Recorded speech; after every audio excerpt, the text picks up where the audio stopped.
It's March 2026, which means it's time for our annual round of state-sponsored gaslighting. Another 12 months have passed, and another $12 million of your tax money has been spent by the WGEA to tell us that, shocker, men and women often make different life choices to work in different hours, in different employment sectors, and in different capacities.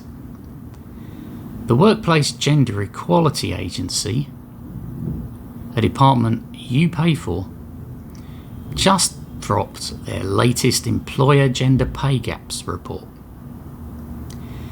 They're boasting about a tiny drop in the midpoint gap to 11.2%, but let's look at what your $12 million actually bought us. Every year the methodology gets tweaked to keep the headline scary. They're now including CEO salaries, just to inflate the numbers. But notice what's missing. Is there any call out of actual hours worked? Any mention of productivity, or even the simple fact that men are statistically more likely to choose high risk, high overtime, or remote roles? The Guardian is calling this a reality check because men are twice as likely to earn the top salaries. Well, yeah. If you average a part-time admin worker with a full-time offshore rig engineer, you get a gap. But the WGEA methodology converts part-time pay into full-time equivalent anyway, which is a mathematical fantasy that ignores the reality of who is actually putting in the 60-hour weeks.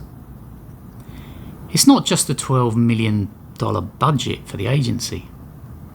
It's the thousands of hours forced onto 10,000 Aussie businesses to compile this. We're in a productivity crisis, yet the government's priority is naming and shaming companies because some staff might prefer flexible part-time work over the 80-hour-a-week grind of a CEO. Outgoing Chief Executive Ms. Waldridge correctly calls out that this is not about equal pay for equal work. But after 14 years of this agency, when will we stop funding the bureaucracy of grievance and start focusing on actual productive economic growth? Or is this vital data? I think this is one activity AI could easily replace with more meaningful outcomes. But let me know your thoughts in the comments. Is this a vital metric or a total waste of your money and time? Thanks for watching.